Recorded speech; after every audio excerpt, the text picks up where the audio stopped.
Так кто готовится к каким-то агрессивным действиям? চীন সফরের আগে রাশিয়ার প্রেসিডেন্ট ভ্লাদিমির পুতিন পশ্চিমা বিশ্বের উপর ক্ষোভ ছাড়লেন। তিনি বলেন, তাদের আরোপ করা নিষেধাজ্ঞা রাশিয়ার অর্থনীতিকে ধ্বংস করে দিচ্ছে। ইউক্রেন যুদ্ধ আর বাণিজ্যে নানা রকম বাধার কারণে রাশিয়া এখন মন্দার মুখে পড়েছে।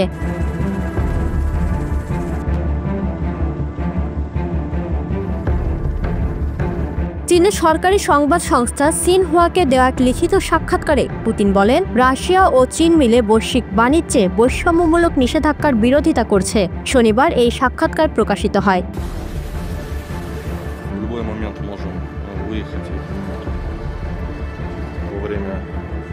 রবিবার থেকে শুরু হচ্ছে পুতিনের 4 দিনের চীন সফর। এটিকে রাশিয়ার সবচেয়ে বড় বাণিজ্যিক অংশীদারের সঙ্গে একটি অভূতপূর্ব সফর হিসেবে দেখছে ক্রেমলিন। সফরের শুরুতে তিনি উত্তর চীনের বন্দর শহর তিয়ানজিনে সাংহাই সহযোগিতা সংস্থার আয়োজিত 2 দিনব্যাপী সম্মেলনে যোগ দেবেন বলে জানা যায়।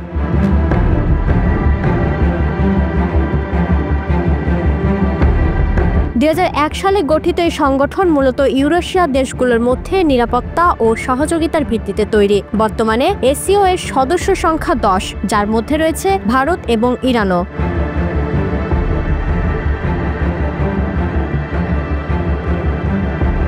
তিয়ানজিন থেকে পুতিন বেইজিংয়ে যাবেন, যেখানে চীনের প্রেসিডেন্ট শি জিনপিং এর সঙ্গে তার দ্বিপাক্ষিক বৈঠক হবে। তিনি সেখানে দ্বিতীয় বিশ্বযুদ্ধের সমাপ্তি স্মরণে আয়োজিত বিশাল সামরিক কুচকাওয়াজেও অংশ নেবেন।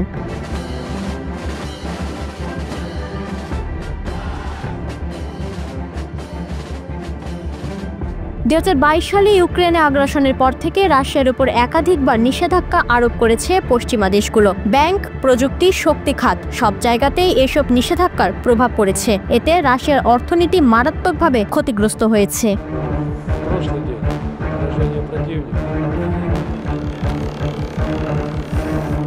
প্রেসিডেন্ট ডোনাল্ড ট্রাম্প ইঙ্গিত দিয়েছেন, শান্তি চুক্তির পথে কোনো অগ্রগতি না হলে তিনি রাশিয়ার বিরুদ্ধে নতুন করে ব্যাপক নিষেধাজ্ঞা আরোপের কথা ভাবতে পারেন।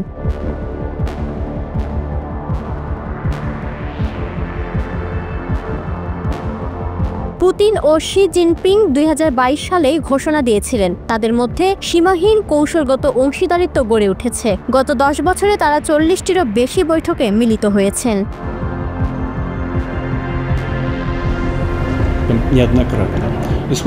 পুতিনের এবারের সফর শুধু কূটনৈতিক সৌজন্য নয়, বরং বৈশ্বিক রাজনীতিতে পশ্চিমা আধিপত্যকে চ্যালেঞ্জ জানানোর একটি বড় কৌশল হিসেবেও দেখা হচ্ছে। রাশিয়া ও চীন চাইছে এমন এক বিশ্ব গড়তে যেখানে অর্থনীতি ও নিরাপত্তা নিয়ে সিদ্ধান্ত নেবে আরও সমানভাবে অংশগ্রহণকারী দেশগুলো। Мы чрезвычайно дорожим достигнутыми договоренностями и нацелены